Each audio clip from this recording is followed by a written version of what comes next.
On l'attend? On l'attend ou pas? Ça. Ben Stéphane? Ah mais oui! Mince, il a l'apéro pour son anniversaire! Et oui, enfin pour vous c'était hier du coup, mais c'est l'anniversaire de Stéphane ce soir, donc joyeux anniversaire Stéphane. Et puis accessoirement, il est en vacances. Bon du coup, on va commencer sans lui. Enfin, on va faire la vidéo sans lui en fait. Donc bienvenue à vous, Ludiclandaise, Ludiclandais, joueuse ici, joueuse d'ailleurs. Bienvenue dans cette nouvelle vidéo. On va vous faire en fait une partie des jeux qui étaient sortis la semaine dernière mais qu'on avait reçus en retard à faute de la mise en cause de la logistique après le Festival international des jeux de Cannes. Beaucoup d'éditeurs ont pris du retard dans les livraisons, donc on va vous présenter une partie des jeux qui sont déjà sortis en boutique et puis les sorties de la semaine. Donc je me présente, moi c'est Laure et derrière la caméra c'est Cédric.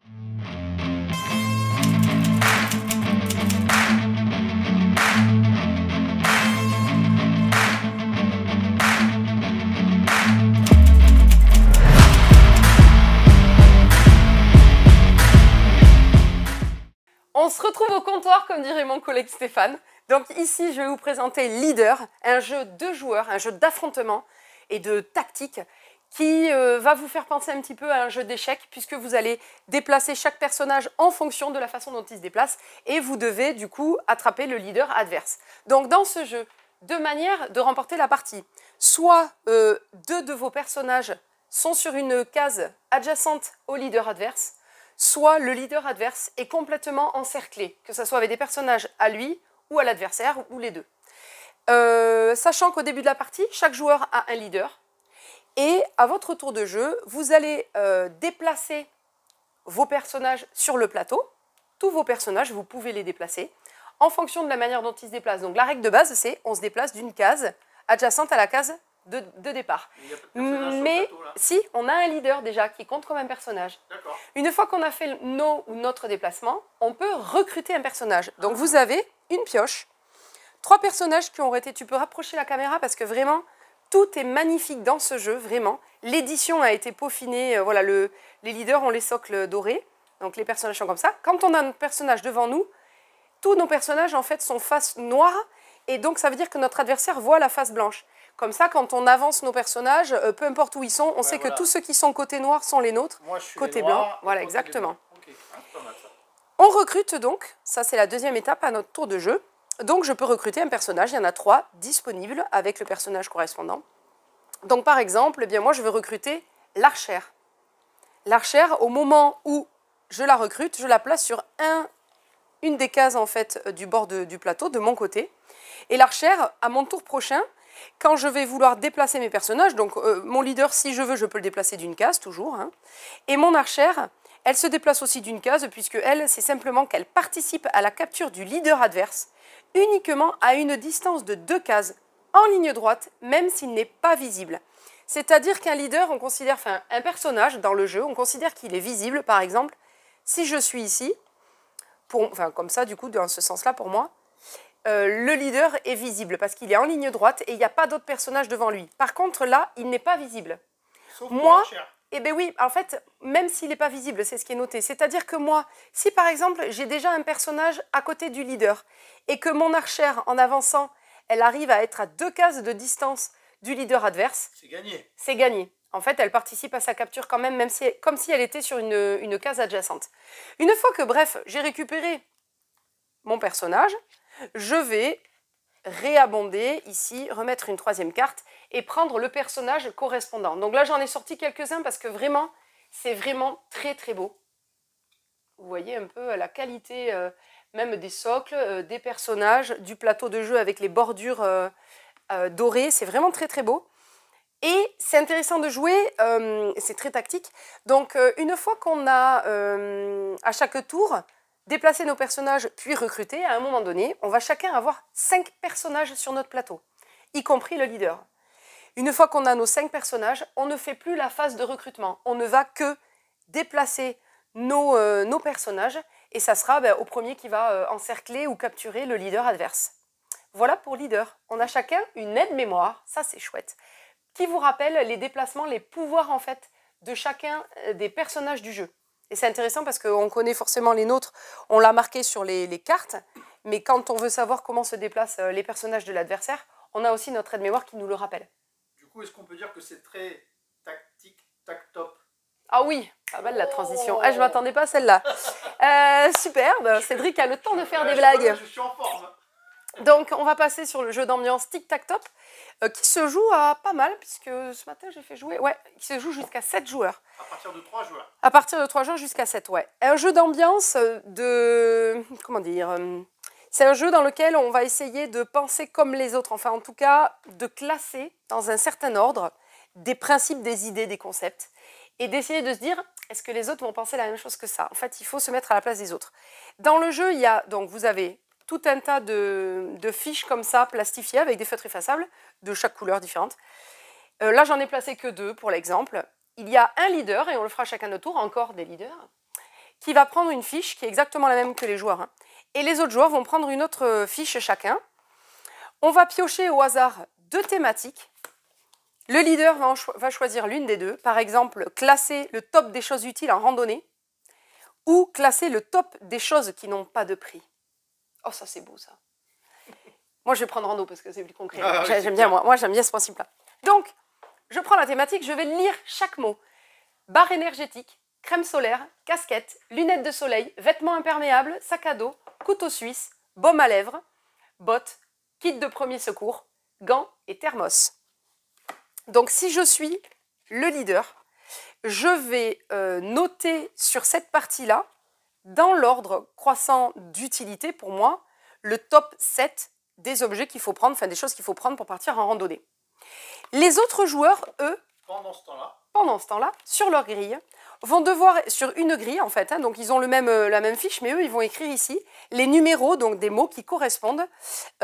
Pour eux, le top 9, du coup, parce que c'est une grille de 3 par 3, le top 9 des choses utiles en randonnée. Et eux, ils vont se dire, leur but, en fait, ça va être de faire des alignements de numéros que moi, je vais avoir choisis en tant que leader. Pour la jouer stratégique, on va se dire, bon, je suis sûre qu'elle va mettre l'or, je suis sûre qu'elle va penser au kit du premier secours. Pour elle, ça fait partie de son top. Du coup, ils savent que moi, c'est un top 7 que je fais, ouais. Ça va être dans son top 7. Donc, stratégiquement, je peux faire peut-être un alignement avec ce numéro-là. Donc, je vais le mettre peut-être au centre. Moi, j'aurais mis le baume à lèvres. Puis, ouais, c'est vrai qu'à l'hiver, j'ai les lèvres défoncées. Donc, ouais, baume à lèvres. Bon, bref. Bref, vous allez écrire les numéros. Une fois que c'est terminé, le leader va annoncer, ah ben moi en top 1 j'avais mis le kit. Juste une petite étape. Oui. Si moi je suis le leader, que j'ai fait mes 7... oui, tu dis stop. Non, je ne dis pas stop. C'est ça. Je compte jusqu'à 5. Ouais. Et après, ça laisse le temps aux autres de terminer. Une fois que j'ai compté mon 5e 5, bon, c'est des détails ça. Ah ouais, on a beaucoup de jeux à faire. Si on fait les détails comme ça, la vidéo elle va durer 3h30. Okay. Du coup... Non, mais c'était pour te dire. J'entends déjà d'ici Michel, elle a raison, faut qu'il parle. Ça y est, on a placé Michel, il faut qu'on place qui encore. Du coup, je vais annoncer, ouais, en top 1, moi, c'était le kit de premier secours. En top 2, non, même en top 1, quand même, il n'y a pas les chaussures de rando, quand même? Parce qu'il y a des gens qui partent en rando en claquettes, faut le dire, quand même. Non, c'est pas marqué. Bon, bref. J'aurais mis le kit de secours. En 2, j'aurais mis de l'eau. Il n'y a pas de l'eau? De sac à dos. Bon, bref. Vous avez compris. Oui, de l'eau, le sac à dos. Oui. Voilà. Si au bout de 3 mots que je dis, il y a un joueur qui dit « Ah, c'est bon, j'ai un alignement. » Déjà, moi, je gagne 3 points. Ouais. Bonus. Et la personne qui a fait, pour le premier joueur qui a aligné 3 mots, du coup, va gagner 2 points bonus. Ok? Ok. Je continue. En 4, je dirais des vêtements imperméables. Si quelqu'un dit « Ah, moi aussi j'ai fait un alignement », ben, je gagne 2 points bonus. Voilà. Et le joueur, lui, ne va pas marquer de points bonus, mais à la fin, dans tous les cas, chaque alignement lui rapportera 1 point. Une fois que c'est terminé, donc si par exemple, au mot numéro 5, pareil, quelqu'un fait un alignement, je gagne 1 point bonus. Et à la fin de la manche, le leader va gagner donc tous les points bonus ici, s'il en a fait. Il va aussi gagner 1 point bonus supplémentaire par rapport au joueur qui aura fait le plus d'alignements dans sa grille. Il va marquer 1 point par alignement. Si, je crois que c'est ça. C'est marqué là. Les 3 alignements 2, 4 ah oui, c'est ça, 3. pardon, marqué là. Excuse. Et les joueurs vont compter donc les 2 points de victoire pour celui ou ceux qui ont fait la première, en même temps le premier alignement. Et chaque joueur va compter 1 point par alignement qu'il aura fait sur sa grille. et on change de joueur, de leader, etc. Une fois que tout le monde a été leader une fois, on compte les points de victoire, celui qui en a le plus à gagner. Très bien. Un leader. Voilà pour tic-tac-top. Synonyme d'un leader, un roi. Vive le roi. J'en suis où? Oh là là, on n'en peut plus. Attends, merci mais... Cédric, oui, quelle ça, assistance technique, quoi. génial. Vive le roi, c'est un jeu plutôt d'ambiance. On peut jouer jusqu'à 8 joueurs et je pense que c'est plus drôle à 8 qu'à 2 ou 3 d'ailleurs. 4-3, effectivement. Confirme, ouais. Dans ce jeu, chaque joueur reçoit en début de partie une carte sur laquelle il a 6 personnages favoris parmi tous les personnages de la cour du roi. Au début de la partie, on va donc chacun mettre, chacun notre tour, un personnage au château, en sachant qu'il y a différents étages. Il y a l'étage, on va commencer par l'étage 1, enfin on peut mettre des personnages à l'étage 1, à l'étage 2, à l'étage 3, à l'étage 4. On n'a pas le droit à l'étage 5 au début de la mise en place, je crois. On peut mettre jusqu'à 4 personnages par étage. Une fois que la mise en place de base est faite, chaque joueur va tenter à son tour de faire monter, proche du roi et du couronnement du nouveau roi, un de ses personnages favoris. Sachant qu'on en a chacun 6, on en a forcément en commun avec les autres joueurs. Un personnage peut monter à l'étage supérieur s'il reste une place, sachant que chaque étage peut avoir 4 personnages maximum. Si un étage est déjà pris par 4 personnages et que moi je suis sur un étage inférieur, je peux amener mon personnage aux toilettes. Les toilettes, oui, c'est ça, il y a des toilettes, il y a des WC, il y en a sur 2 étages. J'amène mon personnage aux toilettes, il va patienter jusqu'à ce que quelqu'un d'autre, par exemple, fasse monter, je sais pas moi, Victoire, hop, la faire monter là, ou Viviane, je sais plus comment elle s'appelle Victoire, ouais. Du coup, moi, je vais pouvoir faire monter, c'est comme Cédric, par exemple, qui était coincé aux toilettes, lui, il pourra du coup passer directement à l'étage, puisqu'il y a une place à libérer. Sinon, il reste coincé aux toilettes. C'est pas grave, j'ai mon téléphone. Ah oui, c'est pas bête ça. Bon, mais il y est pour un moment, je pense.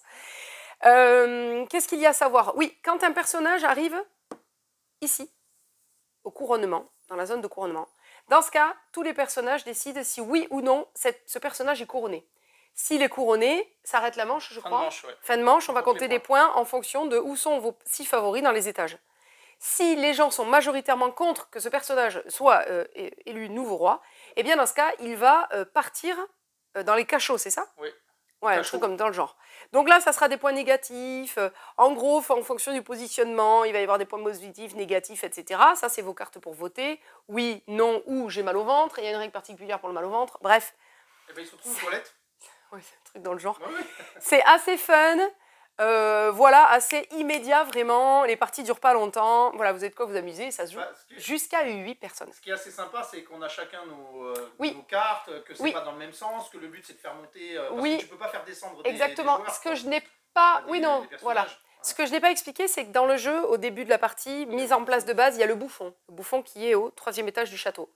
Le bouffon, si un joueur décide de le monter, il peut. Si le bouffon arrive ici et qu'il est déclaré roi, il est déclaré roi, je crois. Et dans ce cas, on tombe dans la folie. Donc, tous les points sont comptés à l'inverse. Oui. Vos personnages les plus bas vous rapporteront des points. Les plus hauts vous feront rapporter très peu de points. Ceux qui sont dans les cachots, ça sera des points positifs et non négatifs, etc.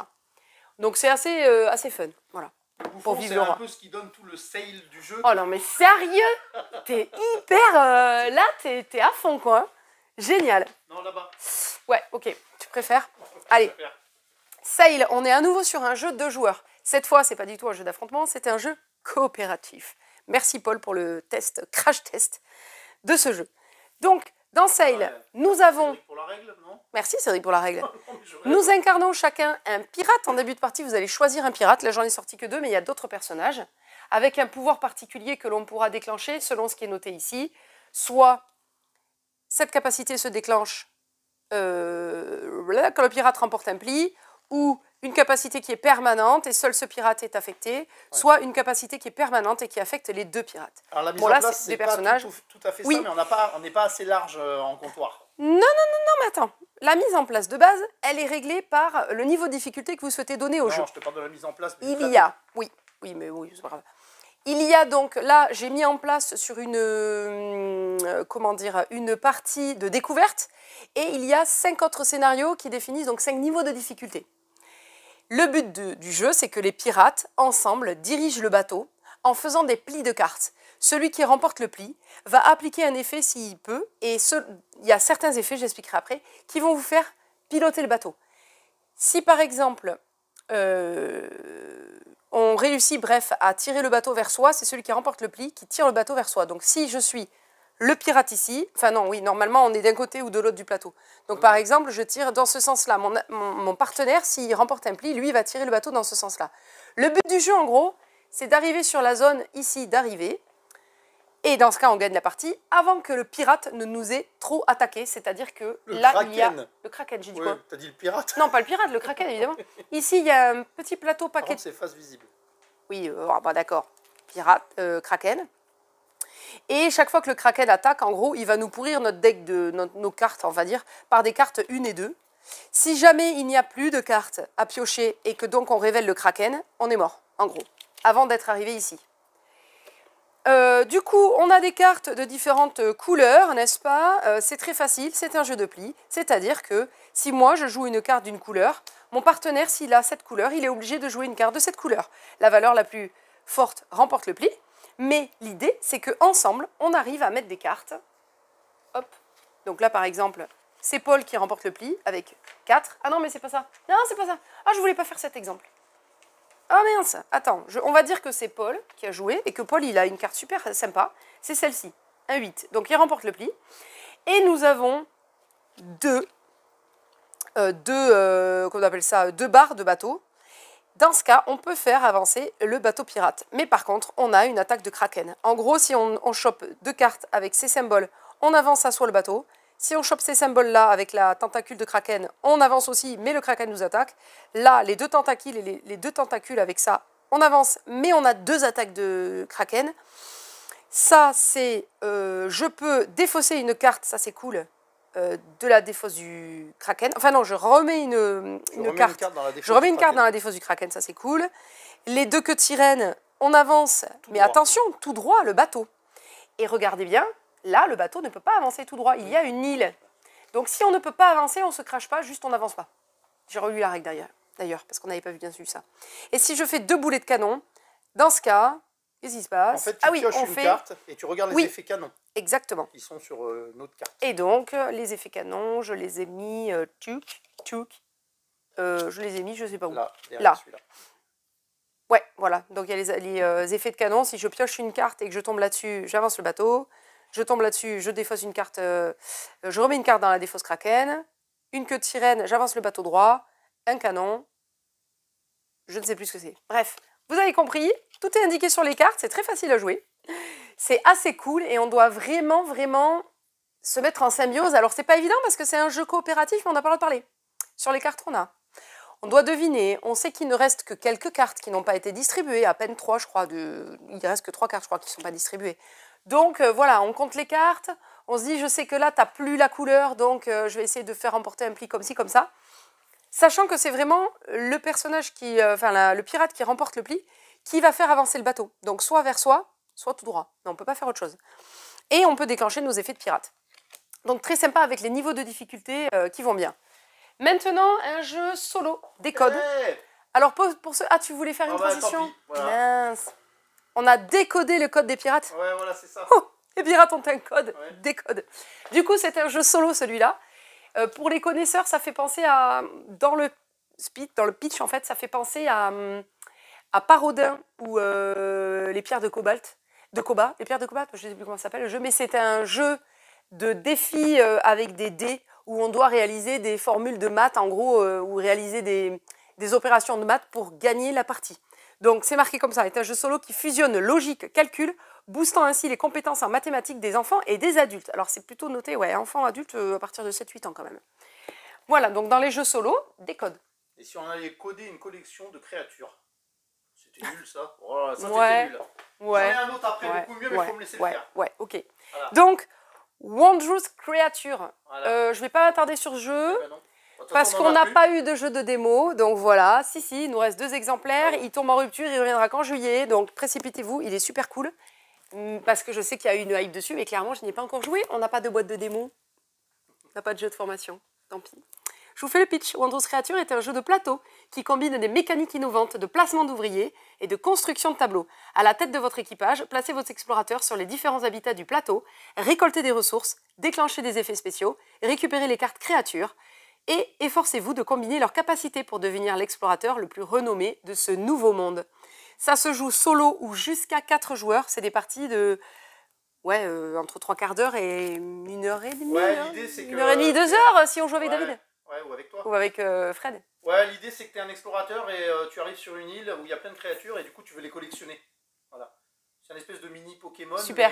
Oui, alors il paraît qu'il y a plein de références à des créatures un peu Pokémon. Bon, c'est très sympa. Pokémon. Et j'attends donc le retour de Marine et Fred, du coup, qui vont me dire. Marine, ah oui. Et du coup, ce qu'on va faire... Parce et peut-être que je l'achèterai. Mais ouais, mais je leur en veux, on n'a pas eu notre jeu de formation et nous on fait des vidéos depuis 2 ans maintenant, 3 ans. Les créatures, c'est un peu l'horreur, quoi. Superbe transition, Horror Arkham. Et merci, ça m'aide quand même à savoir où j'en suis. C'est ce que je fais. Mince, je me rappelle plus, je voulais vérifier des trucs avant. Bon, vous connaissez Love Letter? Bah, c'est le Love Letter version Horror Arkham. Non, moi je connais pas. Où ça tombe dans la folie. Horror Arkham, le Love Letter. On a une carte en main. À notre tour de jeu, on pioche une carte. On choisit laquelle on joue. On joue une carte qui va avoir une action sur les autres joueurs ou sur son propre jeu. Il y a des cartes d'Arkham. Donc par exemple, un personnage, un musicien. Il fait un effet. Choisissez n'importe quel joueur, y compris vous-même. Le joueur choisit, défausse sa main et pioche une nouvelle main de carte, une nouvelle carte. Ok. Mais vous avez aussi des cartes de l'autre monde. Et ces cartes-là, elles ont un effet Esprit Saint et un effet folie. L'effet donc de l'autre monde, ça va être par exemple, alors déjà c'est plus puissant, utilisez l'effet Saint d'Esprit de cette carte, ensuite jouez un tour supplémentaire sans test de santé mentale. Et ça c'est cool, parce que sinon vous faites des tests de santé mentale, et c'est ça que je me rappelle plus. Alors le test de santé mentale... Réaliser sans trucage. Exactement. Si vous êtes fou au début de votre tour, donc ça veut dire que si je joue une action folie à mon tour de jeu, lors de mon prochain tour, je vais devoir faire un test de santé mentale. On est dans l'univers Lovecraft, etc. Du coup, je pioche une carte. Révélez du sommet du paquet autant de cartes que le nombre de cartes folie d'un autre monde que vous avez dans votre défausse. Donc si vous en avez 2, vous piochez 2 cartes. Ah oui, c'est ça. Si vous révélez une carte d'un autre monde, vous échouez au test et vous quittez la manche. En gros, voilà. Vous avez compris comment ça se joue. Le jeu se joue ainsi de suite jusqu'à ce que soit tout le monde ait quitté la manche, soit... Je ne sais plus comment se termine le tour. Bref, mais dans tous les cas, celui qui a la carte en main de plus forte valeur remporte en fait un jeton. Donc vous pouvez remporter des jetons Esprit Saint ou des jetons Folie. Et le but du jeu, c'est... Tac, comment on gagne la partie. Je regarde le nombre de jetons qu'il faut qu'on ait pour gagner la partie. Voilà, soit vous détenez 2 pions Saint d'Esprit et vous avez remporté la partie, soit vous avez 3 jetons Folie, mais vous gagnez au-dessus de la partie. Donc c'était un jeu où Saint d'Esprit ou Fou, vous pouvez remporter la partie. Ouais. Univers Lovecraft, c'est super bien illustré et le monde est vraiment génial. Ah si, vous pouvez gagner aussi la partie si vous arrivez à faire l'effet de folie du Cthulhu, je crois que c'est ça, évidemment. Moi, la grosse bête. Ça présage rien de bon. Punaise, c'est génial. Alors, présage du coup. Excellent jeu dans l'édition et dans la façon de jouer, qui se joue en équipe. On peut jouer à partir de 3 joueurs. Qu'est-ce que je raconte, moi? Oui, oui. On peut jouer à 3? Non, 4. Hein. Pas du tout. De 4 à 6 joueurs, on dit n'importe quoi. C'est juste qu'on peut jouer à 5 parce qu'on peut faire une équipe de 3 et une équipe de 2. Bah, c'est ce qu'on a fait d'ailleurs. Exactement. Nous, c'est ce qu'on a fait. Ouais. Mais dans l'absolu, c'est mieux à 4, peut-être à 6. On n'a pas joué à 6 encore. Je crois qu'on a à tester à 6. Bon, bref. Dans ce jeu, chaque joueur reçoit en début de partie une carte absolue. Ce sont des cartes de forte valeur, de 30, 35, je ne sais plus jusqu'à combien, et d'autres cartes. L'absolu, c'est juste pour dire celui qui a le plus de points va commencer la partie. Donc on fait des équipes, hein, bien entendu. Le but du jeu, c'est d'être la première équipe dont un joueur n'aura plus qu'une carte en main. En gros, si on recommence une manche, enfin si on termine une manche que je n'ai plus qu'une carte, mon équipe a gagné. On retourne dans ce cas l'une de nos cartes. Ça, c'est pour se rappeler qui est avec qui. Si je suis avec toi, on a les mêmes cartes. Je retourne une fois ma carte côté laurier. Si notre équipe retourne une deuxième fois notre carte, eh bien, on a gagné la partie totale. C'est la manière du Skull. Oui, bien vu. Bref, ça se joue pas du tout pareil. Ah non, pas du tout. On est d'accord. Dans ce jeu, chacun va jouer à son tour une carte devant soi, une carte de n'importe quelle couleur. Si la carte a un effet immédiat, toutes les cartes avec des avec un éclair, ça sera un effet immédiat, eh bien on applique l'effet. La personne de votre choix vous montre une carte ou montrez une carte à la personne de votre choix. Donc ça peut être demander à quelqu'un de nous montrer une carte, ça peut être un adversaire, ou montrer une carte à un de nos partenaires, quoi, un de notre partenaire. Plus logique. Logique, exactement. Voilà, donc soit ça a un effet immédiat et on applique l'effet, soit il y a un sablier sur la carte, et dans ce cas, on attend que tout le monde ait joué, et on applique en même temps les effets sabliers. Par exemple, cet effet, défausser la carte jaune de plus forte valeur. Il n'y en a qu'une carte jaune, et bien ce joueur il est content, bim, cette équipe est contente, elle est dégagée. Oui, celle-ci, défausser cette carte si une carte rouge est en jeu. Il y a une carte rouge en jeu, bim, c'est défaussé. T'as dû le dire, mais tu l'as dit comment on gagne. Ouais, je l'ai dit. Donc, une fois qu'on a appliqué les effets, donc il y a des effets de défausse, il y a d'autres effets, bref. Le joueur qui a remporté, on va dire, la manche, c'est celui qui a mis la carte la plus forte, de la plus forte valeur. Ce joueur a remporté la manche, donc cette carte est défaussée. Par contre, tous les joueurs récupèrent leurs cartes, sauf s'il y avait un effet qui disait de les défausser les cartes. Donc le joueur, là, qui a la carte rouge, il récupère cette carte en main. Et on continue le tour. On continue la manche. On joue une carte chacun son tour, etc. Donc l'idée, c'est de se défausser sa main de carte ou d'aider notre partenaire à défausser la sienne, etc. S'échanger les cartes, bref.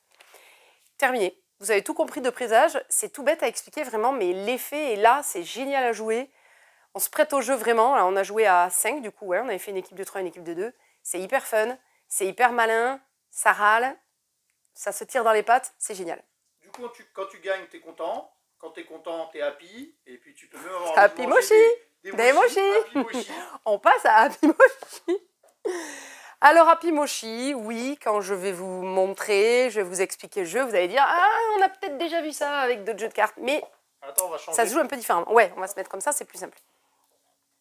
Dans ce jeu, vous avez une main de 7, 9, 7, 1, 2, 4, 6, 7. Ouf, j'en ai beaucoup trop. Ici, il va y avoir... Attends, je ne vais pas mettre cet exemple-là, j'aime pas. J'aime pas. On va mettre ça, bim, un 76. Un duo. Vous avez une carte plus, moins. C'est un jeu de défausse. Le premier à ne plus avoir de cartes en main a gagné. Il y a un duo de cartes présenté sur la table. Ah bon, donc les cartes, on vous les donne. Surtout, vous n'avez pas le droit de les bouger dans votre main. En espérant avoir des duos de cartes. Enfin, de toute façon, vous avez forcément des duos. Ça dépend de ce que vous devez jouer. Donc là, on doit monter sur 76. Donc, par exemple, j'ai ces deux cartes. Je peux faire un 80. Oui, mais parce que celle de gauche, c'est la dizaine et celle de droite, c'est les unités. Exactement. Merci Cédric. Ah oui, je vous ai pas dit. À mon tour de jeu, je peux...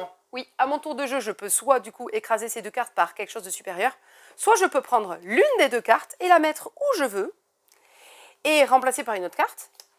Et je crois que j'ai tout dit. J'ai oublié un truc où je peux piocher ici et mettre dans mon jeu. D'accord?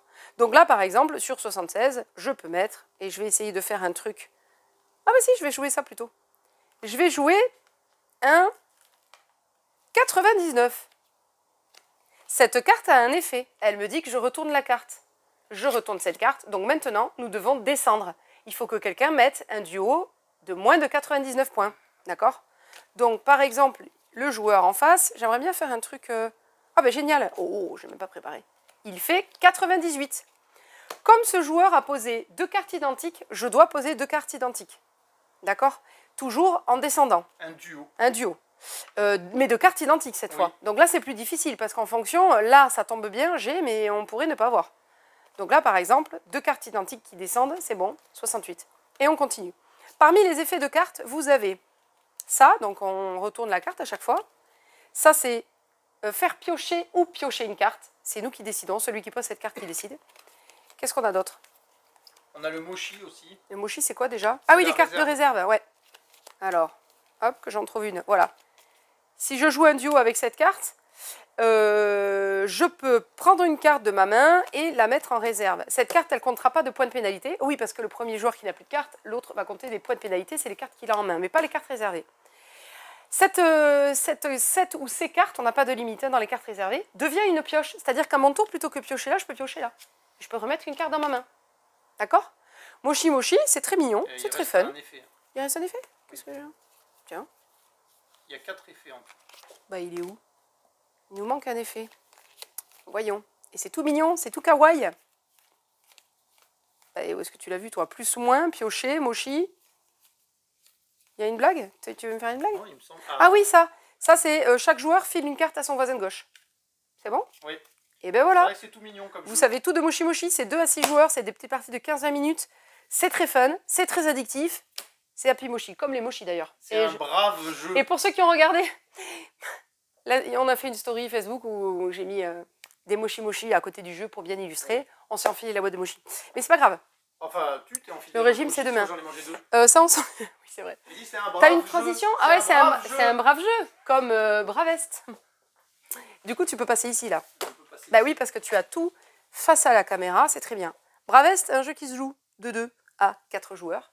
Là, je n'ai fait une mise en place que pour un joueur, même si on peut jouer qu'à 2. Parce que je n'ai plus de place, on a trop de jeux. Entendez-nous bien. Chaque joueur aura un plateau comme ça. Donc il y en a bien 4 dans la boîte, je vous assure.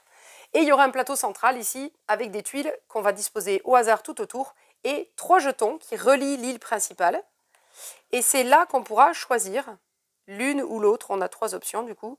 Tuiles. Chacun sur notre plateau, nous avons 2 personnages. Nous avons un invincible et nous avons un agile.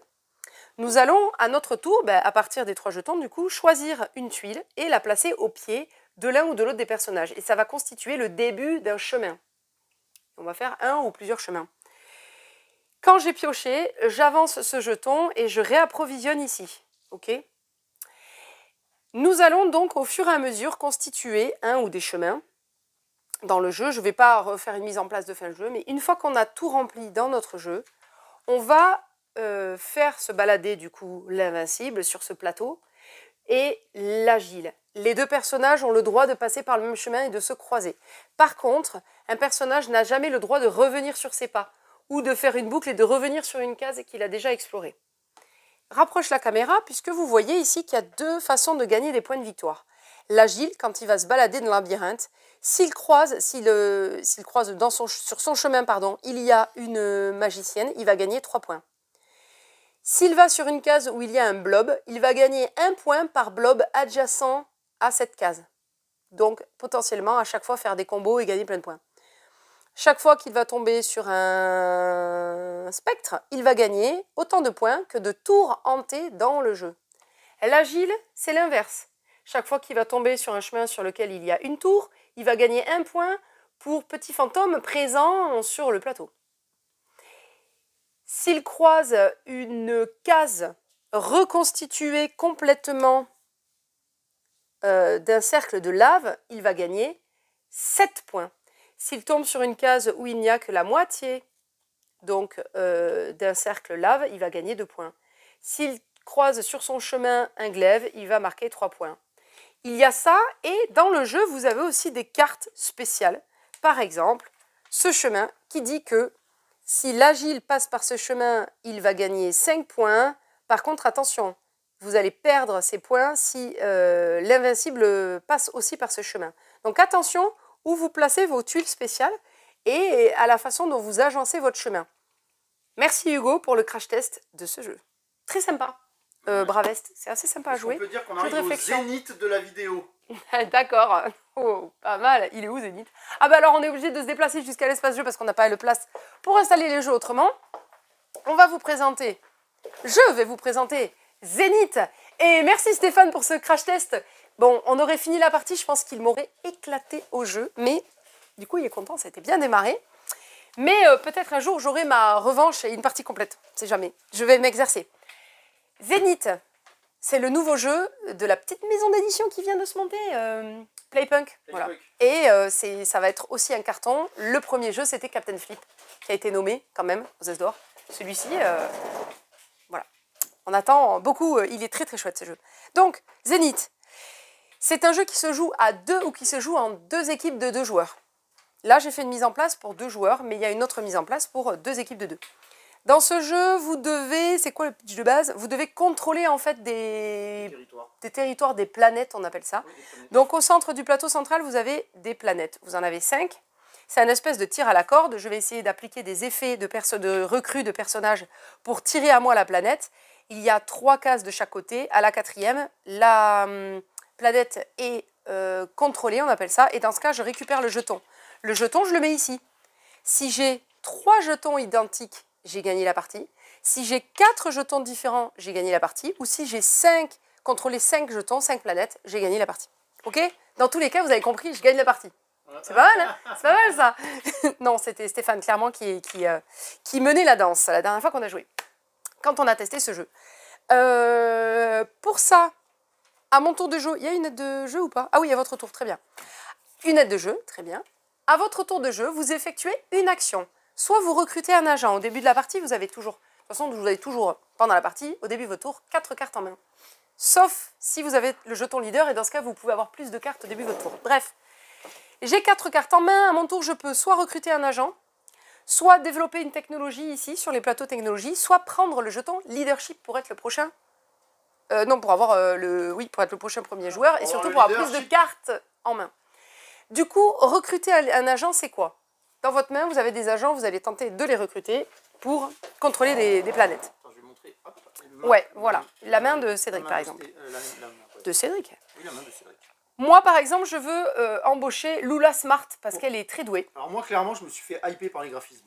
Ouais, il est super chouette. Hein. À partir du moment où il y a des robots. Donc Lula, elle me coûte, au début de la partie, chaque joueur, commence la partie avec 12 crédits et du zénithium. Ça, c'est la ressource dans le jeu.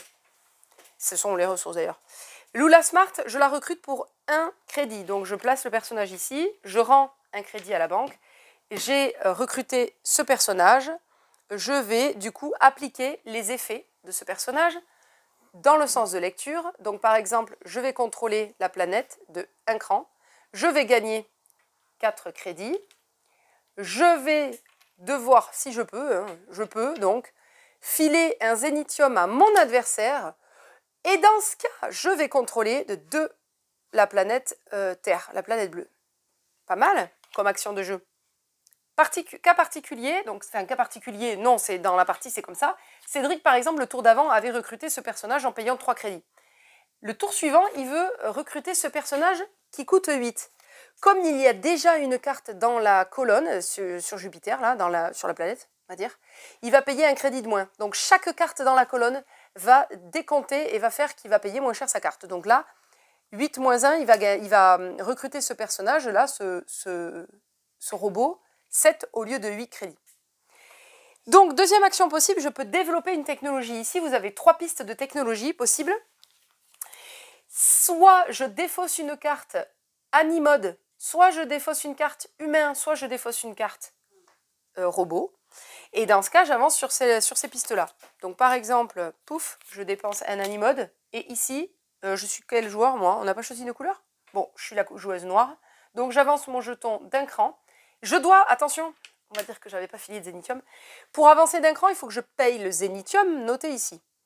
Pour avancer ici, il faut que je paye 2 zénithium, ici 3, ici 4, ici 5, d'accord? Le premier à passer à l'étape suivante, donc déjà là, je gagne 2 crédits. Le premier qui va passer à l'étape suivante, en payant 2 zénithium, il va gagner un bonus qui ne sera jamais renouvelé. Il y a plein d'effets de bonus à gagner. Idem ici, dès que quelqu'un prend le contrôle pour la première fois d'une planète, donc là la planète Terre, je vais gagner le bonus ici, mais il n'y en aura pas d'autres. D'accord? Ensuite, ça ce sont les technologies. Chaque fois que je passe d'une étape à une autre, que j'augmente de 1 cran sur les pistes technologie, je réactive tous les effets de la piste de technologie. C'est-à-dire qu'ici, je contrôle 2 planètes de 1, mais je refais ça, ce qui fait que je gagne à nouveau 2 crédits. Ok? Dernière action possible, je veux le jeton leadership. Dans ce cas, je défausse une carte. Pareil, là, vous avez 3 manières de gagner le jeton leadership. Si je défausse une carte robot, je prends le jeton, je gagne un zénithium. Une carte humain, je prends le jeton, je gagne 3 crédits. Un animode, je prends le jeton et je mobilise 2 cartes. Alors, quand vous voyez des symboles comme ça, tu peux rapprocher peut-être. De plus, c'est comment on appelle ça? Mince. Je mobilise 2 cartes de recrues, ça veut dire que je pioche 2 personnages, mais je les mets en place tout de suite chez moi. Par contre, je n'applique pas les effets. Là, c'est déjà un bonus, mais ça en fait de plus, ce qui fait que je vais payer moins cher les cartes suivantes. C'est surtout ça aussi. c'est ça. Le jeton leadership, la dernière règle, après j'explique, bon, je crois que j'ai tout expliqué en fait. Il s'explique très vite et il se joue très bien et il est hyper intéressant quoi. On essaye de faire plein de combotages dans tous les sens, c'est génial. Donc quand je prends le jeton leadership, je le prends côté argenté. Ça veut dire que moi, au tour prochain, je vais avoir 5 cartes. Je réapprovisionne, pardon, non, ça a été joué. Je réapprovisionne ma main pour avoir 5 cartes. Mon adversaire n'en aura toujours que 4. Si j'obtiens un bonus par un quelconque moyen ou que je redéfausse une carte mon tour prochain pour regagner l'effet du jeton, je retourne le jeton face dorée et dans ce cas, moi, au début de mon prochain tour, j'ai 6 cartes en main. Oui. Par contre, si mon adversaire chope un bonus ou défausse une carte pour gagner le jeton leadership, lui, il le reprendra côté argenté quand même. Donc ça, c'est intéressant aussi de se battre pour être leader. Encore une histoire de leader. Ouais. C'est bon pour celui-ci? Tant de jeux. Qu'est-ce qu'il va me faire comme transition? Je viens de le faire. Tant de jeux. Ah, Utan! Oh la vache! Ok, on passe derrière, du coup. Oh la vache. Donc, Utan, je pense qu'on dit Utan. Là, on est dans un jeu très familial, très accessible. Et pourtant, il y a plein de modules de jeu qu'on peut ajouter au fur et à mesure que vous maîtrisez la partie. Enfin, il n'y en a pas énorme, mais il y a quand même quelques variantes au jeu. Et un jeu solo également. Une variante solo. Donc, dans ce jeu, chaque joueur, là, j'ai fait une mise en place 4 joueurs, mais j'ai mis que 2 plateaux parce que ça prend de la place. Donc, on a chacun 4 plateaux qu'on va assembler de la même façon. Et les plateaux, donc c'est pas un seul plateau, c'est 4 parce qu'il y a plein de modules où on vous dit comment vous les placez et ça fait une configuration peut-être un peu plus complexe. Bon, là c'est une mise en place débutant, ok? On a tous la même mise en place de base. Sur votre territoire, tu peux t'approcher peut-être, vous avez des zones. Donc là par exemple une zone de 3 cases qui est séparée par des rivières. Et vous avez des lacs au milieu sur lesquels on ne pourra ni ensemencer avec des fleurs, ni mettre d'arbres, ni accueillir d'animaux. Par contre, vous avez des zones qu'il faudra compléter pour y accueillir pour les ensemencer de fleurs, puis faire pousser des arbres, puis grâce aux arbres, accueillir des animaux. Ça, vous avez le pitch un peu de base.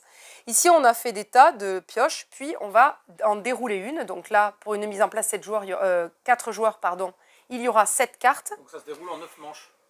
Non, c'est pas pour ça. C'est pas pour ça. Ça veut dire que chaque joueur va piocher 2 fois. Il n'y a que 7 cartes parce qu'on va mettre en jeu après le jeton pangolin. Ah oui. Oui, le pangolin, c'est le premier joueur. Et on va redorer un peu le blason du pangolin, qui est un super animal. Super. Ouais, c'est un porteur de virus. Bref, je m'en fous. C'est n'importe quoi. N'importe quoi. Il me faut la règle du jeu pour que je vous montre la beauté du jeu. Et surtout, sur le fait qu'ils aient travaillé sur toute la notion d'écosystème, de présentation des espèces. Les fleurs, ils expliquent que ça, c'est une fleur d'hortensia. Ça, c'est une orchidée noire. Ça, c'est un lys de Mauritanie ou je sais plus quoi. Bref. On a encore quelques jeux à présenter. Oui, exactement. Non, mais on va prendre le temps s'il faut. Hein. C'est tout. C'est la faute des éditeurs. On a reçu des jeux en retard. Il y avait une dizaine de jeux, plus les jeux de cette semaine. Bref, je le rappelle. On fait comme on peut. Et encore, je parle en accéléré. Non, ça n'est pas votre réglage YouTube, c'est que je parle en accéléré. Donc, vous avez aussi l'explication des animaux, le pangolin, le tigre de Sumatra, l'orang-outan, le calaorhinocéros, le casoar. C'est rare qu'on place le casoar dans une conversation. Le rhinocéros de Sumatra. Les pangolins sont les seuls mammifères à l'origine du coronavirus. Dont le corps est recouvert d'une armure d'écaille qui les protège des prédateurs. De plus, ils utilisent un mécanisme de défense unique qui consiste à se rouler en boule en cas de danger. C'est trop mimi. Et en fait, ils ressemblent à un artichaut. C'est pour ça. J'aime les artichauts, j'aime les pangolins. Non, mais je les mange pas, par contre. C'est une espèce protégée, le pangolin. Bref. Du coup, comment on joue? Parce qu'on s'en fout de si j'aime les artichauts ou pas. Il y a Paul qui se marre derrière. Bref. Le spectateur Paul. Ok. Du coup, je suis la première joueuse parce que j'ai le jeton pangolin. Ok. À mon tour de jeu, j'ai le choix parmi plein de cartes. Je vais prendre la carte, évidemment, qui me rapporte 3 fleurs. Il y a des cartes qui rapportent 2 fleurs, 3 fleurs ou une fleur, mais du choix, de la couleur de mon choix. Donc, cette carte, je la défausse. Je prends les fleurs correspondant à l'image. Évidemment, je prends une blanche alors qu'elle n'est pas du tout sur l'image. C'est parce que Paul, il me regarde. Ça me perturbe. Du coup, vous prenez les... Tu sais qu'il y a au moins 500 personnes qui vont te regarder. Oui, mais je les vois pas, moi, c'est bon. Du coup, je prends les 3 fleurs correspondant à la carte que je défausse. Ces 3 fleurs, je dois les mettre dans mon jeu, mais il faut qu'elles soient adjacentes les unes aux autres. Et donc, on a mal joué le soir où on a joué parce qu'on n'a pas joué comme ça. Bref. Donc, les 3 fleurs, il faut qu'elles soient adjacentes. Attention, Chaque zone, si vous voulez la compléter, accueillir des arbres, puis accueillir des animaux surtout, il faut qu'elle soit homogène, c'est-à-dire qu'elle n'ait qu'une seule couleur de fleurs. Donc par exemple, je vais commencer ici dans cette zone par mettre une fleur rouge, puis la zone d'à côté, je vais mettre une grise, et puis la grande, non, c'est pas une grande zone, si la grande zone à 4 là, je vais mettre une fleur bleue, ok? Chacun son tour, on jouera comme ça. Reviens, ah oui, donc, et moi, du coup, je rends le jeton pangolin, premier joueur, du coup, quelqu'un va le prendre. Donc, on va bien chacun avoir pioché 2 fois. Celui qui prend le jeton pangolin devient le prochain joueur la manche suivante et prend une fleur de la couleur de son choix, comme cette carte en fait. Ça revient mon tour et moi je prends cette carte. Très intéressante parce que je vais vous montrer un truc. Je prends 2 fleurs bleues. Je suis très fleur bleue, c'est comme ça. Tu remarqueras, tu as quand même de la chance que c'est revenu à ton tour, personne n'a pioché. Ouais, c'est dingue. Bon, on a triché. Cette fleur, je peux soit la mettre à la suite déjà d'autres fleurs, soit je superpose une fleur bleue à une autre fleur bleue et je n'ai le droit de le faire qu'avec des fleurs de couleurs identiques. Tac.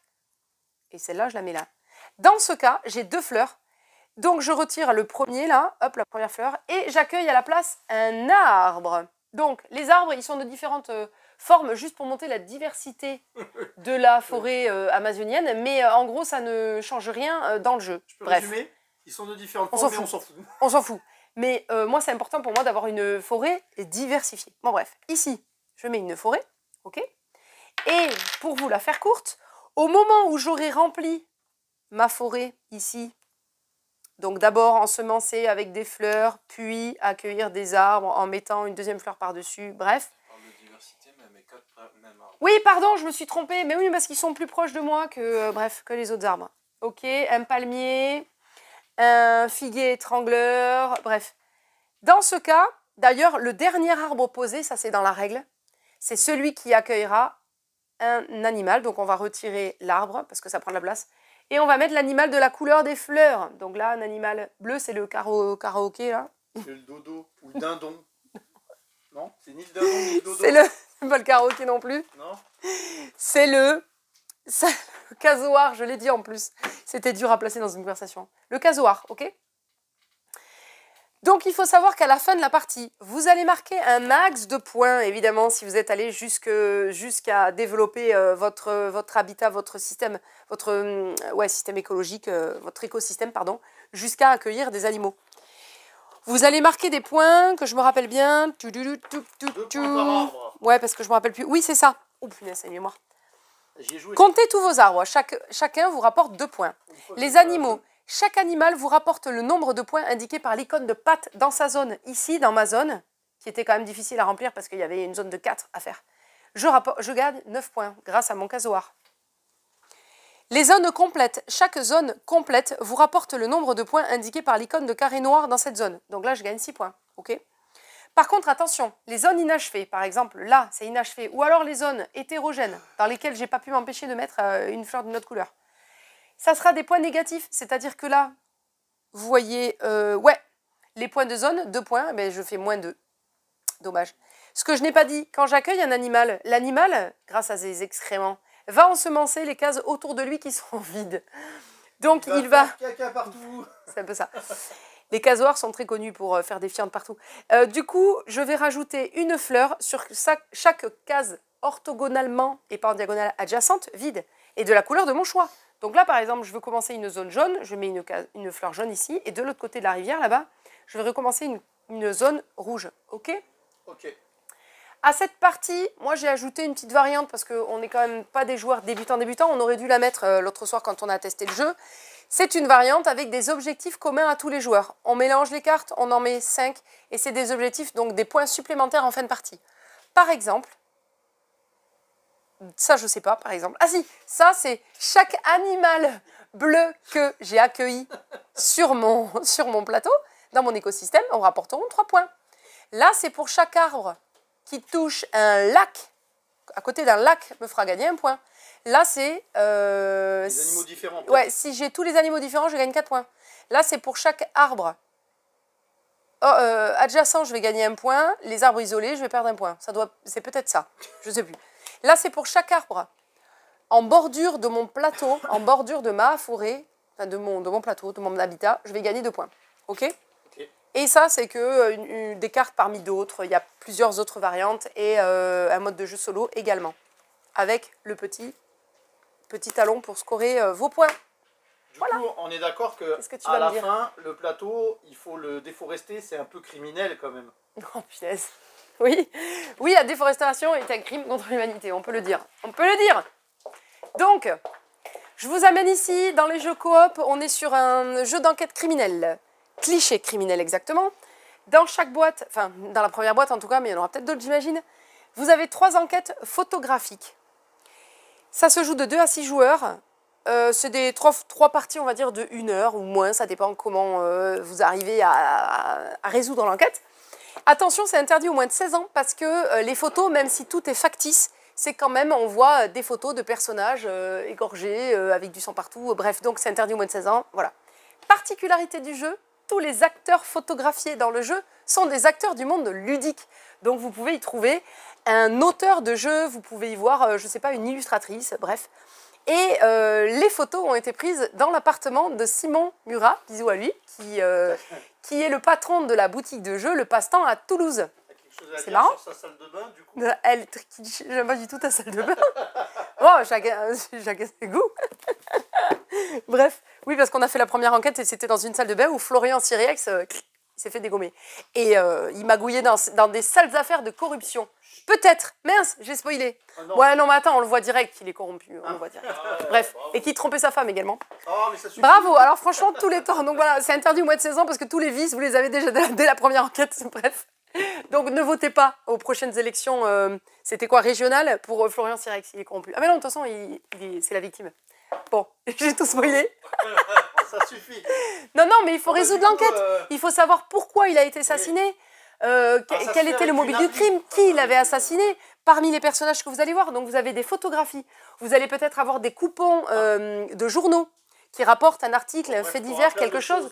Vous allez voir le rapport du légiste, vous aurez des indices, des zooms dans la pièce sur des éléments, peut-être une analyse ADN, peut-être plein de choses. Et donc ensemble, juste avec toutes ces photographies, vous allez devoir trouver qui est le coupable. Ça se joue avec une appli, c'est important de le dire, puisque vous êtes en fait une équipe consultante qui a été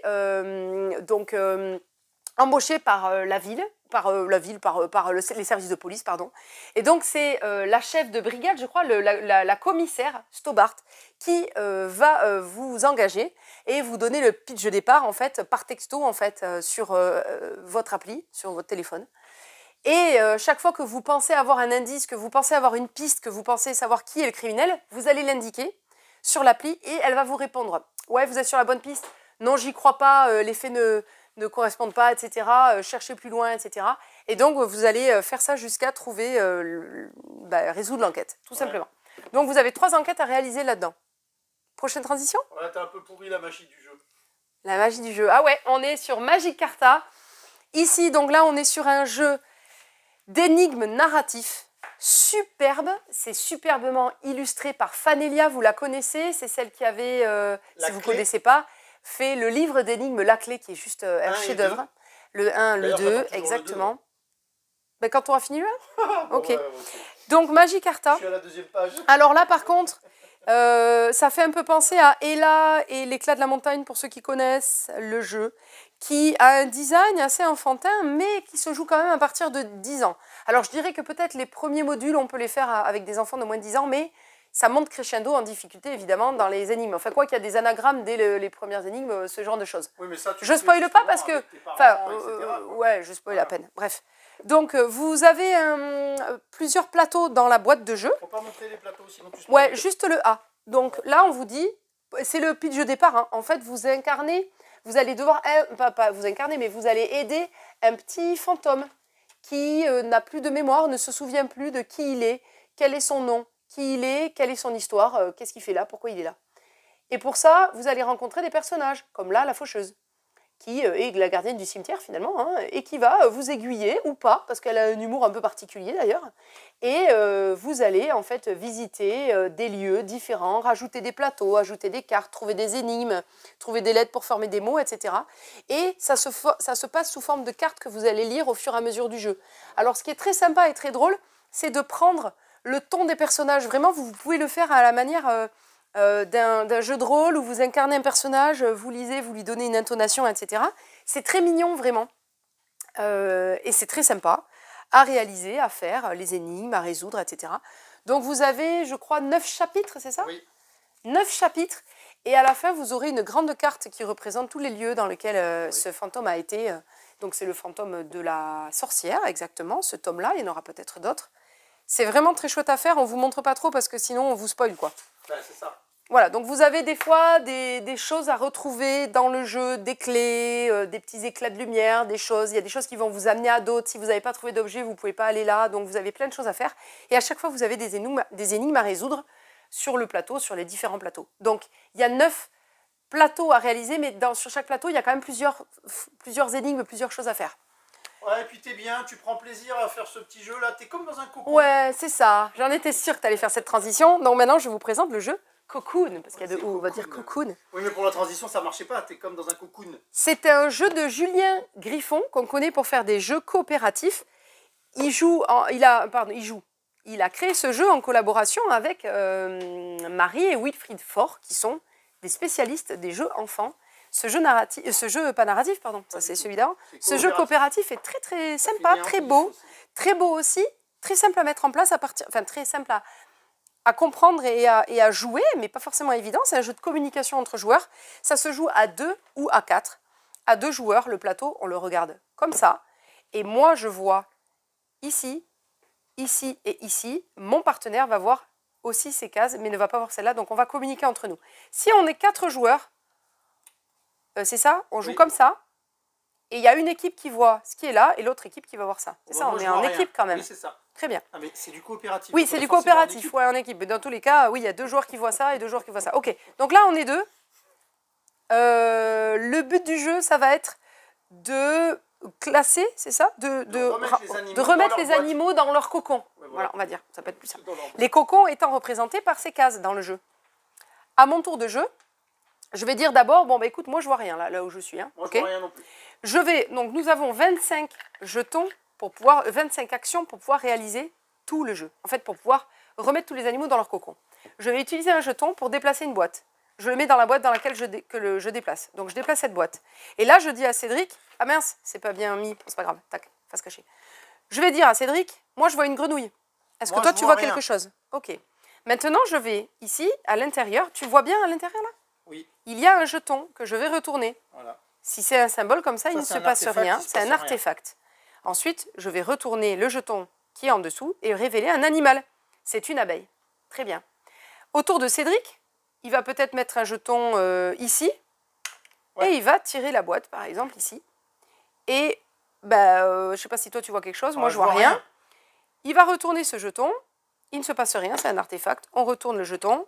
C'est une chouette. Ok. Déjà, il faut se rappeler qu'il y a l'abeille là. Et ouais, c'est ça. Bon, on continue. Je mets un jeton ici. Là, c'était quoi, une grenouille, je crois. Ouais. Je tire ça. Donc moi, déjà, je vois une abeille. Sauf que l'abeille, je sais où elle est, mais elle est plus visible, elle est dessous. Là. Moi, je vois un dragon. Toi, tu vois un dragon? Je ne sais pas trop si c'est un dragon, mais... Ok, je retourne ce jeton. Ah, qui me dit, est-ce que c'est immédiat? C'est immédiat, tu peux pas retourner le... Donc, je ne retourne pas l'animal, je dois pousser quelque chose. Celle que tu veux. Celle que je veux. Alors moi, je vais tirer cette boîte à moi, parce que je sais que celle-là, à un moment donné, il faudra la déplacer. L'abeille, elle est là. Je ne sais pas si on a le droit de tout dire, mais... Non, t'as pas le droit de tout dire. Bon, c'est pas grave. Donc ça, très bien. Une fois que c'est fait, je révèle aussi ou pas? Non, c'est à ton tour. Ah ouais, tu peux révéler celui-là. Je révèle. C'est le jeton de base, donc en fait, il n'y a rien, c'est juste le jeton de base. Ok. Donc Cédric, par exemple, il va dire, ok, moi, je vais jouer ici, déplacer ça, parce que dessous, il y a l'abeille, et je sais que l'abeille, elle va ici. T'es sûr de toi? Ouais. C'est bon. Donc du coup, c'est à la fin qu'on vérifie si tout est bon? Et oui, quand on les a tous mis, qu'on pense avoir, voilà. Okay, on arrête et on vérifie. Quand on pense avoir protégé tous les animaux dans leur cocon, eh bien, on vérifie. Et effectivement, l'abeille est bien dans son cocon abeille. Voilà. Et si c'est bon, on a gagné. Sinon, on recommence une partie. Par contre, si par exemple tu joues, que tu prends l'abeille là. Oui, et que je me trompe. Par exemple, je la mets ici. Je te dis, ah non, moi je suis sûr, c'est pas là, c'est nul. Sûr que c'est pas là. À mon tour de jeu, au lieu de bouger, je vais dépenser 2 jetons, pour la mettre là où je pense que c'est le meilleur. Voilà. Et à la fin, on vérifiera si c'est bon. Voilà. Mais on a perdu 2 actions sur les 25. Voilà. Ok. Vous avez tout compris à Cocon. C'est vraiment un jeu qui se joue à partir de 6 ans. Ouais. Mais familial, un jeu de mémoire, pas mal, et de communication. C'est smart comme jeu. Ouais, c'est smart, hein, c'est un petit jeu. Hein. Du coup, dans les nouveautés 2025 Smart. Il y en a d'autres qui arrivent en fin d'année, mais les nouveautés de début d'année, ça sera Pose Mouton. Vous connaissez la gamme Smart Game, des jeux de défi logique qui se jouent plutôt solo. On peut jouer en concertation à deux, mais c'est principalement un jeu solo. Donc ici, vous avez le nouveau Pose Mouton. Donc, principe, toujours pareil, vous avez un carnet avec des défis qui vous donnent la mise en place de base. Et donc, dans celui-ci, pour faire rapidement, hein, vous devez remettre les dernières pièces sur le plateau, sachant que la règle de base, c'est qu'on n'a pas le droit, évidemment, de placer un animal dans la rivière quand même. On les laisse dans la prairie, c'est plus sympa. Et on doit tout replacer. Donc, par exemple, celle-ci, oui, mais là, non. On n'a pas le droit de leur faire traverser la rivière. Il faut qu'ils soient dans la prairie. Celui-ci, je dirais qu'il va ici. Et celui-ci, là. Et donc, on a résolu le premier défi. Évidemment, ça va crescendo. Arrête, c'est le premier défi. Arrête de te moquer. Ici, vous avez un Bubble, le IQ. Donc, c'est les versions un peu toutes petites qui s'emportent partout. Mise en place de base. Ensuite, avec les pièces restantes. Donc là, c'est rigolo. Il y a des billes de différentes tailles, avec des emplacements de différentes tailles également. Et il faut pouvoir tout remettre en place. J'ai pas fait, mais je dirais que c'est pas comme ça déjà. C'est peut-être comme ça et comme ça. Oh yes! Bon voilà, c'était le premier niveau, hein, faut pas déconner. Hein. Donc voilà, ça marche bien. Le IQ Noodle, alors celui-là, je l'ai trouvé beaucoup plus coriace parce que c'est un casse-tête oculaire. Si vous avez une rééducation oculaire à faire, c'est là, clairement. Donc, vous allez faire pareil, la mise en place et avec les restes des pièces, les placer. C'est assez agréable, assez satisfaisant à manipuler, j'avoue. Mais par contre, à remettre en place, waouh. Là, par contre, je pense que je vais me tordre les méninges. Non, là, il n'y en a que 2 à placer quand même, ça va aller. Mais voilà, vous avez compris qu'il faut qu'il y ait une continuité et que toutes les nouilles, puisque c'est des noodles, il faut qu'elles se suivent et qu'il y ait une continuité dans le jeu. Donc, très sympa aussi. Moi, je pense que le IQ Bubble, là, il va finir dans la cour d'école. Oh, très bien. Dans la cour d'école, un jeu de Nathalie Rémy-Saunier. Bisous à vous, on vous aime beaucoup. Et on a hâte que vous veniez nous voir en boutique. On ne sait pas quand, mais ça va se faire. Ça va se refaire, d'ailleurs. Donc, dans ce jeu... S'ils le veulent bien, hein. Non, mais... Oui. On s'était marré la dernière fois qu'on s'était vu. Du coup, là, dans ce jeu... Ah oui, c'est ça. C'est quoi, pendant les vacances scolaires, un truc comme ça? Ou avant la rentrée d'automne, je ne sais plus. Bref, il y a plein de feuilles mortes qui jonchent le sol de l'école, mais on sait qu'il y a des trésors cachés. On va retrouver des jeux, des jouets dans ces feuilles-là. Chaque joueur a un personnage qui va gagner des points différemment, en plus des points gagnés grâce aux jouets. Là, en l'occurrence, la petite herboriste, elle va gagner 4 points pour chaque marron récupéré, 2 points pour chaque feuille. Alors que l'architecte, lui, clairement, il aime bien les petites briques qui s'empilent les unes sur les autres. Donc, il va gagner 1 point par brique qu'il va récupérer. Les illustrations, vous l'avez vu, sont vraiment magnifiques. J'adore ce style artistique, c'est magnifique. Donc, à notre tour de jeu, on pioche combien? 2, 3 feuilles? Ah oui, c'est ça. Ah oui, c'est ça, 3 feuilles. Quand il y a un effet, on le fait immédiatement. Ben ça, d'ailleurs, c'est une collection. Bon, je le montrerai après, mais je voudrais montrer des jouets surtout. Tac! Un effet immédiat. Là, c'est le premier joueur qui fait le signe de l'araignée face à un joueur qui va lui piquer quelque chose. C'est ça? Ou échanger? Oui. Donc, vous avez les actions toutes notées, hein, bien sûr. Sinon, les jouets, quand vous avez pris des cartes, vous devez en donner un à un autre joueur, un que vous gardez et un que vous remettez sous le tas de feuilles. Dans le tas de feuilles, d'accord? Donc, vous allez filer un jouet à quelqu'un, garder un jouet. À la fin de la partie, vous allez gagner des jouets par étoile que vous avez reconstitué des collections de jouets, plus les points bonus de votre joueur, etc. Et puis, si vous avez réussi à récolter, à trouver dans le tas de feuilles 3 marrons, vous avez fait un bonhomme dans marron et vous récupérez 4 points de victoire supplémentaires également. Alors, c'est tout mignon. C'est vraiment un jeu tout mignon. Et j'ai vraiment pris plaisir à y jouer. Ouais, les cartes sont mignonnes. Il y a des petites voitures, des petites billes, des petits soldats, des briques de construction. Vous avez des symboles à faire. Là, c'est le papillon. Vous avez des petits shifumi, des cartes qui disent que vous devez faire un shifumi. Celui qui remporte le shifumi, il donne un jouet, non, je ne sais plus, à l'autre. Mais voilà, c'est vraiment très mignon. Amusez-vous. Nathalie Rémy-Saunier, si vous avez des précisions sur les règles que je n'ai pas dit parce que j'ai survolé vite fait, mais on y rejouera évidemment sur l'espace jeu. On les a reçus tout récemment, hein, les jeux. Oui. Donc voilà, amusez-vous bien sur ce jeu dans la cour d'école qui se joue à partir de 6 ans aussi. Ouais, 6 ans. 3 à 6 joueurs pour des parties de 10 à 15 minutes. On se retrouve derrière, devant la caisse du coup, plutôt devant la caisse. Bref, pour Bon, cette enfin, fin de vidéo. Pour la conclusion. Exactement. Réassort, mais en fait c'est la deuxième édition de Pathfinder. Donc on a le livre des joueurs, seconde édition, et l'écran du maître de jeu, seconde édition également. Ah, mais t'as vu les pavés, quoi. Ah bah oui, c'est du jeu de rôle là. Voilà pour ce tour de boutique. Une bonne heure, là. Ah ouais, pas Oui. mal. Toute seule en plus. Ouais. Stéphane, j'en suis bien sortie. En commentaire, Stéphane, laisse ses commentaires. Merci. Ah, Stéphane, il faut mettre les commentaires. J'ai oublié des choses, mais c'est arrivé trop tard, clairement. Donc oui, dans les nouveautés, il y avait, je crois que j'ai loupé Shadow Blade. Attends, c'est quoi? Bon, j'ai loupé des choses, mais... Ah oui, je reviens de la caméra. Bon, bref, on en reparlera la semaine prochaine. L'agenda. On essaye de mettre l'agenda de tous les événements et les tournois, notamment de jeux de cartes à collectionner, les événements, les initiations, etc. en couverture Facebook, là, sur la bannière de couverture Facebook, donc n'hésitez pas. Sinon, je rappelle que, mois de mars, on est où? On est le 21, ok? Il y a une initiation magique demain, il reste quelques places, n'hésitez pas à vous inscrire, c'est gratuit, mais inscrivez-vous pour être sûr qu'il reste de la place. C'est de 15h à 17h demain. On vous initie au jeu de cartes à collectionner Magic the Gathering avec l'association, grâce à l'association Manaland. C'est pas le principe de l'initiation Magic? Oui, c'est tout à fait ça, on initie, ouais, c'est pas mal. Mais ce que je voulais dire, c'est que on propose aussi aux joueurs qui ont joué il y a longtemps à Magic, mais qui voudraient reprendre, mais ils ne savent pas par où commencer, et tous les effets entre-temps qui sont arrivés, et les différents formats de jeu, etc., de se remettre à jour. Donc évidemment, vous pouvez aussi y venir, vous êtes les bienvenus. Mais appelez-nous, inscrivez. Qu'est-ce qu'on a encore?